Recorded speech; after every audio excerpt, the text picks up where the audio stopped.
माखौ माखौ सोंबाय थायो नोंसोरलाय? पिपिएलआबो एनडिएआवनो दङ खिन्थु देरसिन प्रेसिडेन्ट दंबावोबा गेलेदोंबा उदालगुरियाव फै उदालगुरियाव केम्प खालामनानै था। खुलुमबाय लोगोफोर, वेलकाम टू रमास अफिशियेल इउट्यूब चेनेलाव नोंथांमोनखौ फिन खेबसे बरायनाय हरनाय थानाय जाबाय। दायो आं नोंथांमोननि खाथियाव मोनसे इम्पोर्टेन्ट आपडेट लानानै फैनाय जादों आरो बे इम्पोर्टेन्ट आपडेटानो जाबाय फैबाय थानाय असमनि बिधान सभा इलेक्शना एप्रिल दाननि 9 तारिखआव जागोन। लोगोसे इलेक्शननि रिजाल्टआ मे मासनि 4 तारिखआव जागोन।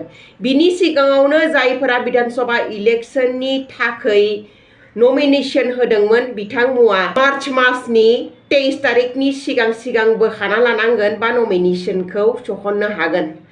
लोगोसेनो हाग्रामा महिलारि सारा फैबाय थानाय बिधान सभा इलेक्शननि एनडिए जानानै बिपिएफ सरकारा बहा गेलेगोन आरो बिजेपिआ बहा गेलेगोन, बेसां सीटआव गेलेगोन बिनि खुरांखौ बिथाङा फोरमायदों।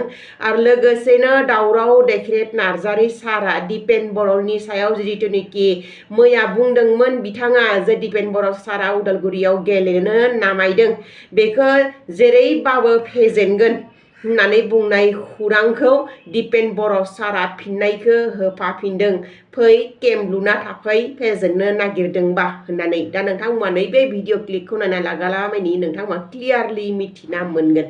9 तारिख एप्रिलाव जागोन, बयबो मिथिजोब्बाय। आरोबाव केन्डिडेट फाइनाल नमिनेशना 23 तारिख मार्चआव जागोन आरो 24आ स्क्रुटिनि आरो 26आ जाहैबाय लास्ट उइड्रल फाइनाल केन्डिडेट जागोन। दा जेखिजाया जों जाहैबाय दा बिपिएफआ एनडिए हिसाबै एनडिए टिमाव दङ। एनडिए टिम हिसाबै दिनैसिमबो 126टा समस्तियाव बबे समस्तियाव बिजेपि गेलेगोन, बबे समस्तियाव बिपिएफ गेलेगोन, बबे समस्तियाव एजिपि गेलेगोन, बबे समस्तियाव गणशक्ति गेलेगोन, बबे समस्तियाव राभा जौथ मन्चआ गेलेगोन, बेफोर गासिबो थिग जाथ'वाखै। जागोन, गाबोन समफोरनि गेजेरावनो जासिगोन थाबनो। खिन्थु आं मिथिबाय थादों, आंनि मिथिनायाव आंनि बुजिनायाव इउपिपिएलआबो एनडिएआवनो दङ। खिन्थु एनडिएआव जुदि दंमारोब्ला, गैयाबाथ' गैयासै, खिन्थु दिनैसिमबो आंनि बुजिनायाव दङ बादि मोनदों आं। खिन्थु थेवब्लाबो बिथांमोनहा एक्सट्रायै केन्डिडेट डिक्लेयार होबाय मैया दाखालि। तामुलपुराव प्रमद बर' गेलेनो नागिरदों, ओमफ्राय बेनि उनाव रौतायाव रौता नङा उदालगुरियाव दिपेन बर' गेलेनो नागिरदों। आं बुंदों जेसेबांखि गिदिर मानसि जाया मानो इउपिपिएलना गासिबो गेलेजोब, खिन्थु देरहानाय नङा।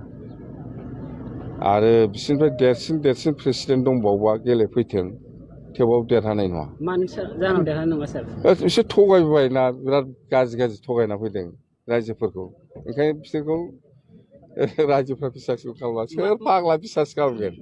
बे एसेम्बलि बिटिसि एसेम्बलिखौ बुख्रुबहैग्रा पार्टिखौ सोर फाग्लाया मोजां मोननांगौ जाखो? खिन्थु जाथाराखै। एसेम्बलिखौ बुफायखांखाबाय बिसोरो, आरो दा मानि इलेक्सन गेलेनो नागिरदों? मा नांगौ बिसोरलाय? बिटिसि एसेम्बलिखौ बुफायग्रा पार्टिसो बिसोरो। बिपिएफआ बिजाथिखौ फोजावगोन जोंना। आङो आसा खालामदों 19 तारिखआवनो हागोन नामा। 19 तारिखआव जुदि पिएमबि जोङो जिरायनो हाबाय होनबाथाय फाइनाल। खिन्थु 19 तारिखआव हास्लाबथाराबाबो जेरैखि जाया फुंनि भागावनो 20 तारिखआव जोङो होथारनांगोन। हमनानै ला नों 20 तारिखनि लेट जाला, दिनै 17 तारिख, गाबोन 18, समफोर 19। बिपिएफआ मोनबेसे मासियाव? बिपिएफआ 126 थालै एनडिए। पार्टि हिसाबै जोंहा फाइनाल जायाखै। पिएमबि रायलायगोन 19 तारिख बेलासियाव, नङा 20 तारिख फुङाव खबर हरगोन। सारनि बे तामुलपुर जि बिधान सभा बियाबाव बिपिएफनिफ्राय थागोन ना बिजेपिनिफ्राय थागोन? बेखौ आं बोरै मिथिनांगौ? मिथिङानो जायाखै। जाम्बा सोंबाय थायो। माखौ सोंबाय थायो नोंसोरलाय? सोर बिपिएफआव फोसावदोंब्रा? बिपिएफआ दलद थादों। बिपिएफआबो फोसावगासिनो दं बेलाय, बिसोरनो खरमिजोब जोंनि। बिसोरबो होख्लायगासिनो दं बिपिएफनि जानानै। बा भाग्यआ सोरनि मा जायो बे उननि खोथा। खिन्थु बिपिएफआवथ' नागाराखै, जवाखै।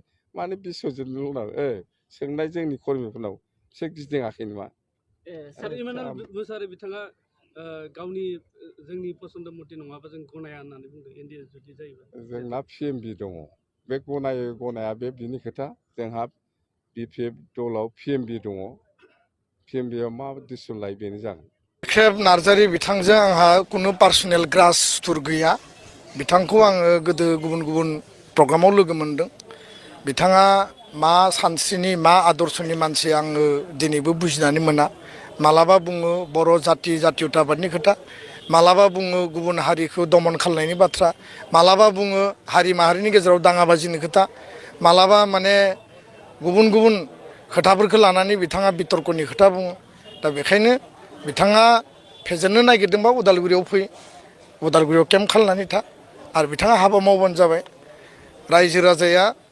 सिनायो जे सोर जातिनि थाखाय खामानि मावगोन सोर समाजनि थाखाय खामानि मावगोन सोर ओनसोलनि थाखाय खामानि मावगोन आरो आङो पलिटिक्सआव निउ फेस आंनियाव कुनु एन्टि इनकामबेन्सि गैया 0% एन्टि इनकामबेन्सि लानानै हारिनि समाजनि ओनसोलनि जाति जनगोष्ठीनि खामानि मावनो थाखाय आं फैदों आंनियाव मोनसे क्लिन आदर्श दङ क्लिन सिन्ता दङ आरो बे सिन्ता आरो आदर्शखौ लानानै रायजोनि हाबा मावनो फैदों रायजोआ अनगोन बिसार बिबेसना खालायगोन जाति धोरोम भाषा बासियालासे बयबो दा दोलो दोलो ओंखारबोदों आङो जेब्लायबो बिथांमोननि आथिङाव खुलुमो आरो जि सिन्ताजों ओंखारबोदों नोंथांमोना अननाय हो आशीर्बाद हो नोंथांमोननि कमिटमेन्टखौ फुलफिल खालामनांगौआ आंनि कर्तब्य